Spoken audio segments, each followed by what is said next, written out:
नमस्कार, दिन भर की बड़ी खबरों में आपका स्वागत है। मैं हूं परवीन शेख। आज इस बुलेटिन में बात होगी कर्नाटक में दिग्गजों के धुआंधार प्रचार के, पहलवानों के धरना प्रदर्शन से मुश्किल में फंसी मोदी सरकार की। बात करेंगे अमित शाह के बयान पर सत्यपाल मलिक के पलटवार की। साथ ही जानेंगे कर्नाटक में मुस्लिम आरक्षण पर क्या है सुप्रीम कोर्ट का नया आदेश। और बुलेटिन के आखिर में बात होगी गुजराती ठग किरण पटेल की। इसके साथ ही और भी कई बड़ी खबरों से आपको करवाएंगे रूबरू। लेकिन तमाम बड़ी खबरों से पहले एक नजर सुर्खियों पर। मोदी सरनेम मानहानि केस में राहुल गांधी ने गुजरात हाईकोर्ट में दायर की याचिका। सीजेएम कोर्ट ने सुनाई थी राहुल को 2 साल की सजा। सेशन कोर्ट ने बरकरार रखा था सीजेएम कोर्ट का आदेश। मनीष सिसोदिया की बढ़ सकती हैं मुश्किलें। शराब नीति मामले में सीबीआई की चार्जशीट में पहली बार आया नाम। सीबीआई ने चार्जशीट कोर्ट में की दाखिल। जम्मू कश्मीर के पूर्व राज्यपाल सत्यपाल मलिक ने राजनाथ सिंह को बताया पीएम पद का उम्मीदवार। बोले राजनाथ सिंह है प्रधानमंत्री पद के सीरियस उम्मीदवार, उनके भाग्य में है तो पीएम जरूर बनेंगे। मामूली उछाल के साथ बंद हुआ शेयर बाजार। सेंसेक्स 75 अंकों की मजबूती के साथ 60,131 पर हुआ बंद। निफ्टी 26 अंकों की बढ़त के साथ 17,769 पर हुआ बंद। ये तो थी सुर्खियां और अब बात आज की सबसे बड़ी खबर की। कर्नाटक का सियासी तापमान इस वक्त काफी गर्म है। राज्य की 224 सीटों पर जीत के लिए इस बार भी कांग्रेस, बीजेपी और जेडीएस में मुकाबला है। लेकिन मुख्य मुकाबला कांग्रेस और बीजेपी के बीच है। आज चुनाव प्रचार के मैदान में प्रियंका गांधी भी उतरी। खड़गे पहले से ही डटे हुए हैं तो बीजेपी के लिए अमित शाह ने रैली की। कर्नाटक में राहुल गांधी के बाद अब प्रियंका गांधी भी चुनाव मैदान में उतरी। मैसूर में जनसभा को संबोधित करते हुए प्रियंका ने कहा, कर्नाटक की 40% सरकार ने आपको बेशर्मी और बेरहमी से लूटा है। भ्रष्टाचार के कारण कॉन्ट्रैक्टर ने खुद की जान ले ली। पुलिस भर्तियों में स्कैम हुए, हर तरह का भ्रष्टाचार किया गया। इसके खिलाफ पीएम को चिट्ठी लिखी गई लेकिन कुछ नहीं हुआ। कहा जाता है कि कर्नाटक से 1.5 लाख करोड़ रुपए लूटे गए हैं। प्रियंका ने बीजेपी सरकार पर भ्रष्टाचार का आरोप लगाया तो पार्टी अध्यक्ष मल्लिकार्जुन खड़गे ने कर्नाटक के गौरव की बात उठा दी। हाल ही में कर्नाटक में गुजरात की कंपनी अमूल का जबरदस्त विरोध देखने को मिला है। लोग कर्नाटक के दूध ब्रांड नंदिनी के समर्थन में आए हैं और खड़गे ने भी कन्नड़ गौरव की बात उठा दी। खड़गे ने कहा कि मोदी सरकार ने कर्नाटक के विजया बैंक का विलय गुजरात की बड़ौदा बैंक में कर दिया। बीजेपी लगातार कर्नाटक के गौरव पर निशाना साध रही है। खड़गे ने कहा कि लोकतंत्र बचाना है तो बीजेपी को हराने के लिए जनता को आगे आना होगा।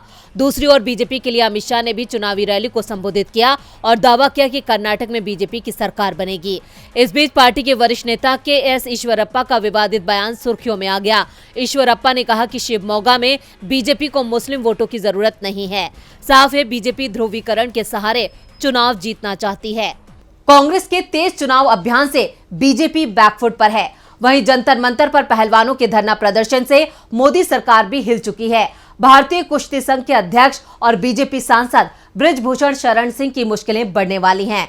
बृजभूषण शरण सिंह के खिलाफ एफआईआर दर्ज करने की पहलवानों की याचिका पर सुप्रीम कोर्ट ने दिल्ली पुलिस को नोटिस भेजा है। सुप्रीम कोर्ट ने आज इस मामले को गंभीर बताया और क्या कुछ कहा सुप्रीम कोर्ट ने, देखते हैं इस रिपोर्ट में। दिल्ली के जंतर मंतर पर एक बार फिर पहलवानों ने सरकार के खिलाफ मोर्चा खोल दिया है और इस बार पहलवान दुगनी मजबूती के साथ धरने पर बैठे हैं। धरना तीसरे दिन भी जारी है। 7 महिला रेसलर्स ने कुश्ती महासंघ के अध्यक्ष बृजभूषण शरण सिंह पर यौन शोषण का आरोप लगाते हुए कार्रवाई की मांग की है। दूसरी तरफ ये मामला सुप्रीम कोर्ट तक पहुंच चुका है। कोई कार्रवाई न होता देख 7 महिला पहलवानों ने सुप्रीम कोर्ट का दरवाजा खटखटाया। कोर्ट ने कहा है कि मामला गंभीर है। इन महिला रेसलर्स ने कोर्ट से कुश्ती महासंघ के अध्यक्ष और बीजेपी सांसद बृजभूषण शरण सिंह के खिलाफ एफआईआर दर्ज करवाने की मांग की है। पहलवानों ने याचिका में यौन उत्पीड़न के गंभीर आरोप लगाए हैं। ऐसे में सुनवाई जरूरी है। मामले में सुनवाई शुक्रवार को होगी। इसके साथ ही दिल्ली पुलिस को नोटिस भी जारी किया है। पहलवानों का कहना है कि बृजभूषण सिंह को बचाने में पूरा खेल मंत्रालय जुटा है। सरकार से उन्हें सिर्फ आश्वासन मिल रहा है। पहलवानों को राजनीतिक दलों का साथ भी मिल रहा है। कांग्रेस समेत कई राजनीतिक दलों ने पहलवानों का समर्थन किया है।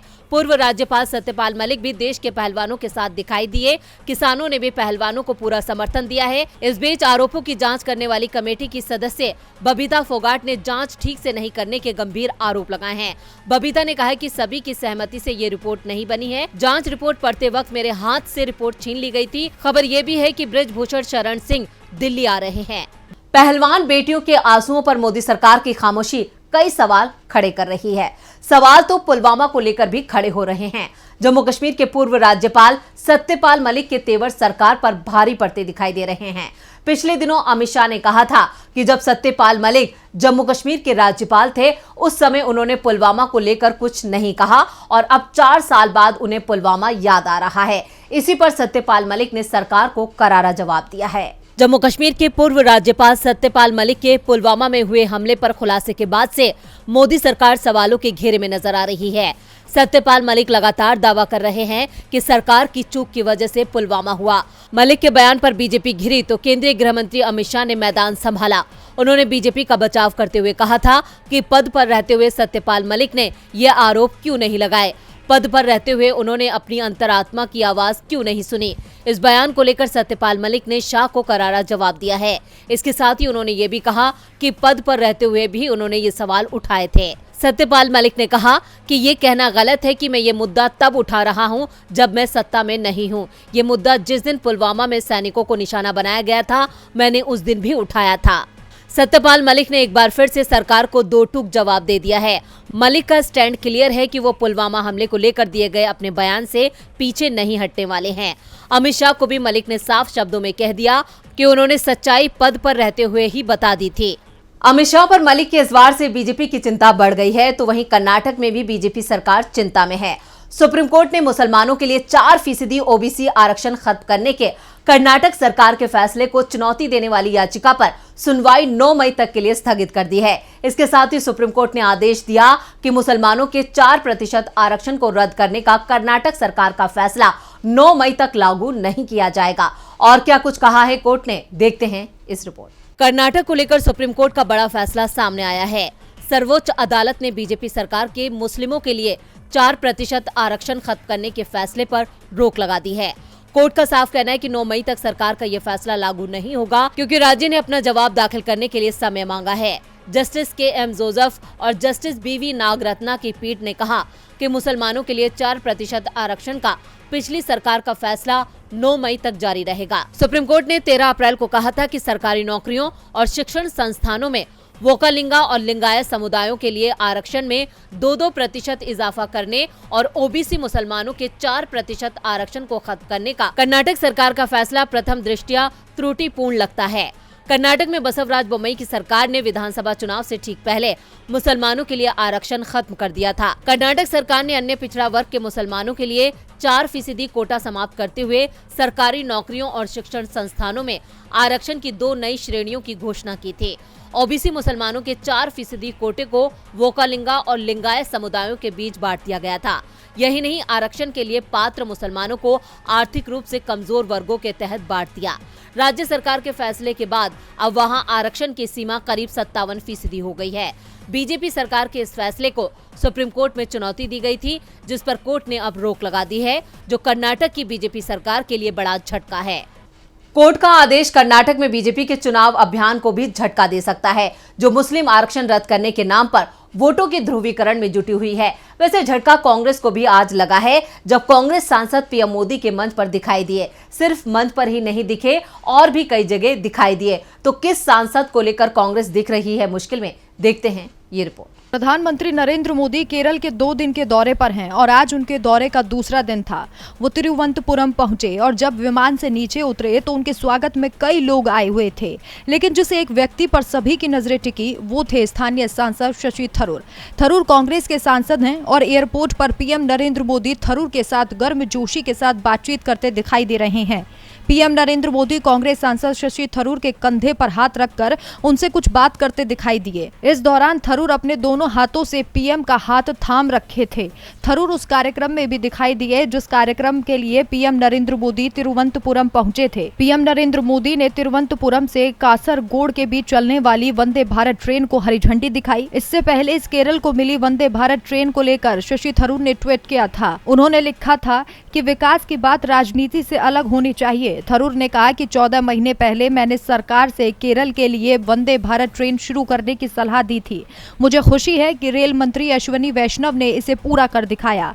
दरअसल शशि थरूर की नजर कांग्रेस के अध्यक्ष पद पर थी, लेकिन अध्यक्ष पद के चुनाव में वो मल्लिकार्जुन खड़गे से बुरी तरीके से हार गए। इसके बाद से थरूर पार्टी के कार्यक्रम से थोड़ी दूरी बनाने लगे थे। वैसे पिछले महीने रायपुर में हुए कांग्रेस के महाअधिवेशन में थरूर शामिल हुए थे और उन चुनिंदा वक्ताओं में शामिल थे जिन्हें मंच से बोलने का मौका मिला था। लेकिन पीएम की तारीफ और उनके साथ आ रही थरूर की तस्वीर बता रही थी कि थरूर के मन में कुछ और चल रहा है। शशि थरूर के तेवर कांग्रेस को परेशान कर रहे हैं। कांग्रेस जल्द ही थरूर पर अपना रुख साफ कर सकती है। इधर अमेरिका के राष्ट्रपति जो बाइडेन ने भी अपना रुख साफ कर दिया है।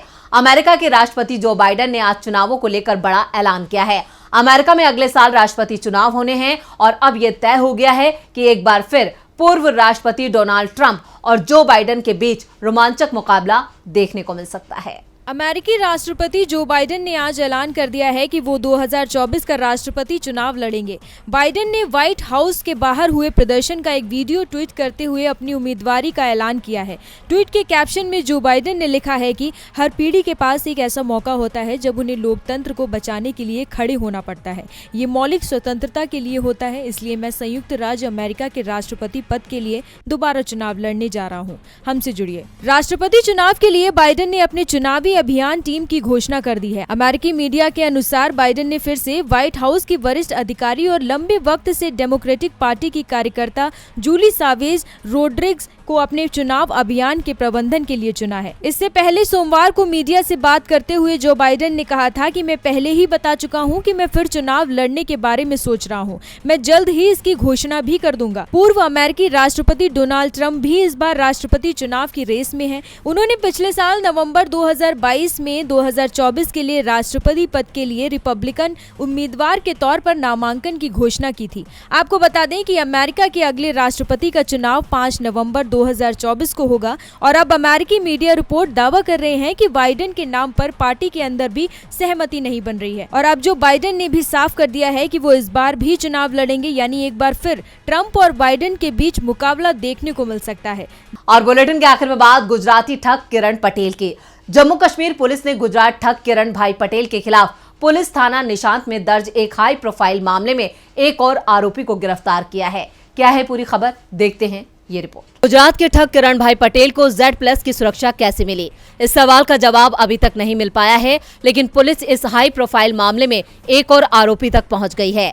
पुलिस ने अहमदाबाद के कांति भाई के पुत्र पीयूष भाई को जांच के दौरान गिरफ्तार किया है। पीयूष गुजरात में अंकगशा क्रिएशन के नाम से पंजीकृत एक प्रिंटिंग प्रेस का मालिक है। इससे पहले गुजरात पुलिस ने किरण पटेल की कस्टडी जम्मू कश्मीर पुलिस को सौंप दी थी। इससे पहले 6 अप्रैल को श्रीनगर के CGM कोर्ट के आदेश पर किरण पटेल की कस्टडी गुजरात पुलिस को सौंप दी गई थी। अहमदाबाद पुलिस ने उनके खिलाफ दर्ज एक मामले को लेकर पूछताछ के लिए उसे गुजरात स्थानांतरित करने की मांग की थी। दरअसल किरण भाई पटेल जम्मू कश्मीर में केंद्र के बड़े अधिकारी के रूप में पहुंचे थे। 2 मार्च को जम्मू कश्मीर पुलिस ने गुजरात के इस ठग को गिरफ्तार किया था, जो खुद को प्रधानमंत्री कार्यालय का एडिशनल डायरेक्टर बताता था। इतना ही नहीं, वो Z+ सिक्योरिटी और बुलेट प्रूफ SUV के साथ चलता था और हमेशा 5 स्टार होटल में रुकता था। किरण पटेल फर्जी अधिकारी था और उसकी ठगी का शिकार पूरा सरकारी सिस्टम हो गया। फिलहाल पुलिस की जांच चल रही है। जम्मू कश्मीर सरकार ने 29 मार्च को किरण पटेल की पिछली कश्मीरी यात्राओं और उस दौरान की गई सुरक्षा व्यवस्था से जुड़ी विभिन्न पहलुओं की जांच के आदेश दिए थे। तो आज इस बुलेटिन में बस इतना ही। देखते रहिए DB लाइव। नमस्कार।